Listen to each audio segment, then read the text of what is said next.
Bismillahirrahmanirrahim. Assalamualaikum warahmatullahi wabarakatuh.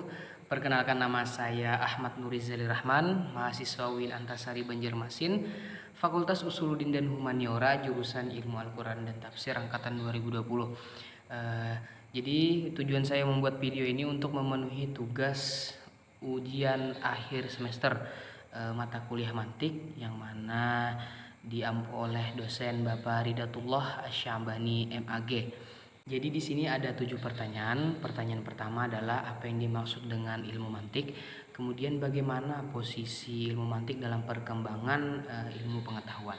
Ilmu mantik adalah logika atau suatu cabang filsafat yang mempelajari asas-asas dan aturan-aturan yang dapat membuat orang itu mendapatkan kesimpulan yang benar gitu. Dan juga secara jelasnya itu untuk membantu orang dapat berpikir dengan benar.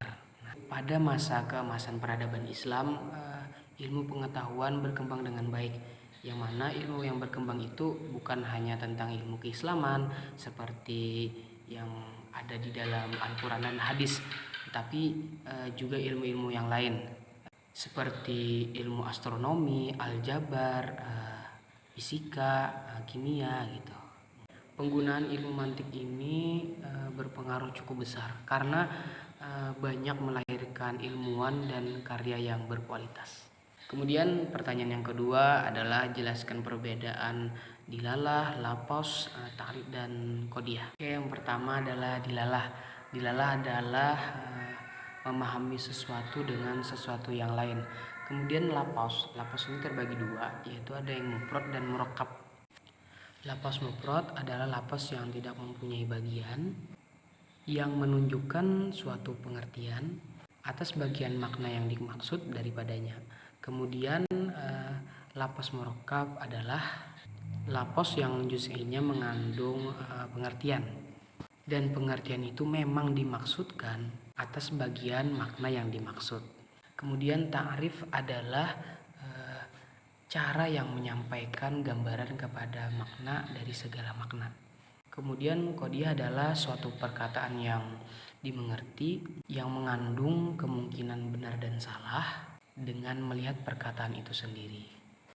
Artinya tidak dilihat dari siapa yang mengatakannya. Oke, kemudian pertanyaan yang ketiga adalah apa yang dimaksud dengan istidlal dan berikan contohnya. Istidlal adalah memindahkan pikiran dari perkara-perkara yang sudah diketahui kepada perkara-perkara yang belum diketahui, dengan menggunakan yang sudah diketahui itu sebagai wasilah untuk mengetahui yang belum diketahui. Contohnya adalah besi adalah logam, tiap-tiap logam dapat menyampaikan panas dengan baik. Kemudian kita ambil kesimpulan bahwa besi dapat menyampaikan panas dengan baik karena mempergunakan dua qadiyah yang diterima kebenarannya, yaitu besi adalah logam, tiap-tiap logam dapat menyampaikan panas dengan baik. Oke, kemudian pertanyaan yang keempat adalah apa yang dimaksud dengan kias, kemudian apa manfaatnya, dan berikan contohnya. Kias menurut Imam Al-Ghazali adalah menanggungkan sesuatu yang diketahui dengan sesuatu yang diketahui dalam hal menetapkan hukum. Jadi kias dapat dilakukan apabila telah diyakini memang benar-benar tidak ada nas yang dapat dijadikan dasar untuk menentukan hukum.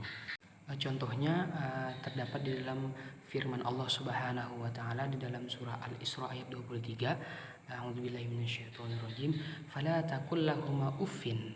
Artinya, maka sesekali janganlah kamu mengatakan kepada keduanya dengan perkataan Kemudian mengkiaskannya dengan kata cuh, buset, dan lain-lain.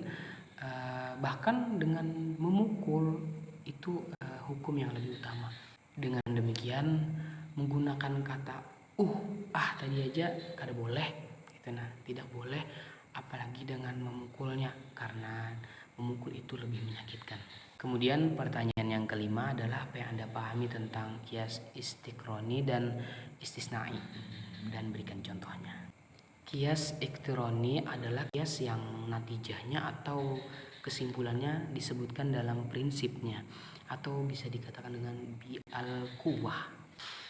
Artinya dalam menggunakan dua muqaddimah dalam kias mengandung bahan-bahan natijah tapi tidak berbentuk natijah. Jadi contohnya sebagian kalimat ialah fi'il. Tiap-tiap fi'il harus mempunyai fa'il. Nah, jadi sebagian kalimat harus mempunyai fa'il. Kemudian kias istisnai adalah kias yang telah disebutkan dalam kias itu. Ain natijah dan nakiknya dengan nyata atau bisa disebut dengan bi'al fi'li. Contohnya apabila matahari terbit datanglah siang. Tetapi matahari itu terbit maka datanglah siang. Kemudian pertanyaan yang keenam, apa yang Anda pahami dari lawahik al-qiyas dan al-istiqra'i, dan berikan contohnya. Lawahik qiyas adalah rentetan kias, yang mana lawahik kias ini tidak dijamin karena memerlukan penelusuran yang lebih lanjut sampai menemukan validitasnya. Contohnya, benda itu emas. Tiap-tiap emas adalah logam. Tiap-tiap logam dapat menghantarkan panas. Jadi emas dapat menghantarkan panas. Kemudian al-istiqra'i adalah metode pemikiran yang bertolak dari kaidah atau peristiwa. Jadi ada yang sempurna dan yang tidak sempurna. Contoh yang sempurna adalah sholat ada yang wajib dan yang sunnah. Kemudian keduanya itu harus didahului oleh yang namanya bersuci. Atau bersuci bisa kita sebut dengan berwudu. Berwudu adalah syarat sah sholat. Jadi tidaklah sah sholat seseorang jika tidak berwudu terlebih dahulu. Nah, itu. Kemudian contoh yang tidak sempurna. Hasil penelitian bahwa hewan adalah pengunyah makanan menggunakan rahang bawah. Tetapi hasil penelitian ini tidak untuk keseluruhan hewan, karena ada beberapa hewan yang mengunyah itu tidak menggunakan rahang bawah. Contohnya buaya disebut dengan nakis karena hasil penelitian ini tidak berlaku untuk keseluruhan. Kemudian pertanyaan yang ketujuh, jelaskan at-tamsil dan al-burhan beserta fungsinya. At-tamsil adalah hukum juz'i dengan juz'i lainnya karena ada persamaan di antara keduanya. Contohnya tuwak. Tuwak dengan homar artinya sama-sama memabukkan. Al-burhan adalah istidlal yang pasti sesuai dengan realita berdasarkan kajian dan penelitian.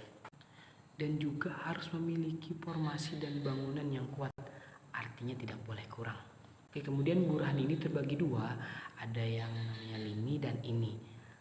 Untuk burhan limi adalah burhan yang di dalamnya proses pengungkapan keberadaan akibat lewat keberadaan sebab. Contohnya, besi ini dipanaskan. Setiap besi yang dipanaskan akan memuai, maka besi ini mengalami pemuaian.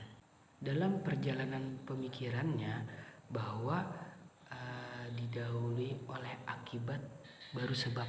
Nah, itu kayak besi tadi dipanaskan maka akan memuai. Kemudian burhan ini adalah burhan dalamnya bukan perjalanan dari sebab menuju ke akibat. Contohnya seperti ini. Setiap orang yang sakit memiliki ciri-ciri tertentu. Ketika orang sakit memiliki ciri-ciri seperti ini, maka ia mengidap penyakit A. Maka orang ini mengidap penyakit A. Maksudnya dengan kita mengetahui ciri-cirinya, kita bisa mengetahui apa penyakitnya. Contoh yang kedua sama seperti yang tadi, cuman di sini sebabnya sama. Contoh, ketika dinyalakan lampu A, maka lampu B juga menyala karena dia dalam satu aliran listrik.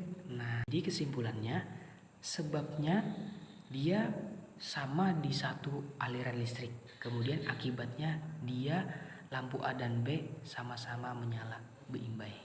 Seperti yang kita ketahui, manusia adalah substansialnya adalah mewujud yang berpikir, yang mana manusia ini ada rasa ingin tahu dan selalu bertanya, dan manusia selalu menyampaikan pertanyaan yang tak terhingga kalau inya itu belum mengetahui hakikatnya, kecuali jatuhnya ke keyakinan, maka dia akan berhenti karena keyakinan tak perlu dipertanyakan.